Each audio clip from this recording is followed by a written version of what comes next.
Homeless charities have told Sky News that there's been a significant rise in the number of military veterans sleeping rough on the streets in Ireland since the pandemic. Former soldiers are calling for the establishment of an Office of Veteran Affairs like the UK has. Ireland correspondent Stephen Murphy reports. Troops, on me! Feel right for the far right man! For many young people, it's a career that offers adventure, travel and a sense of duty. But ending a military career can leave veterans struggling to adjust to civilian life. Martin Clark is one of many former Irish soldiers who have found themselves homeless. I became homeless when my marriage broke down and I moved out of the family home.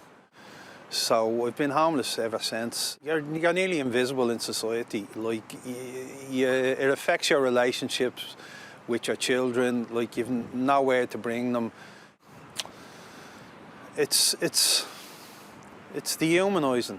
Martin joined the Irish Defence Forces at 17 and spent 27 years in service, including UN peacekeeping tours in Lebanon. But now he feels his country has forgotten about him. Nobody's listening. You know, you can be angry and it's going to affect you more than the government's not listening. Like, we're way down the list of priorities. Charities are trying to raise awareness of the problem of homeless veterans, which they say has increased since the pandemic. I think it's a reflection of society as a whole.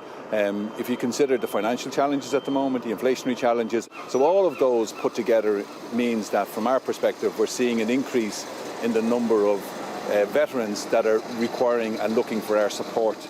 The Department of Defence told us it meets regularly with the veterans' associations to discuss matters of concern.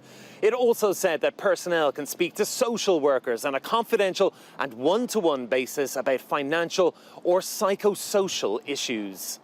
The government is being urged to establish an Office of Veterans Affairs, which the UK has had since 2019, to try and help the situation. But Ireland has a wider homelessness issue, with a record high of almost 12,000 people, up 30% in a year, and that's proving stubbornly resistant to change. After a career of service, many like Martin continue to rely on shelters for a place to call home for now. Stephen Murphy, Sky News, Dublin. Well, let's take a look then at what's dominating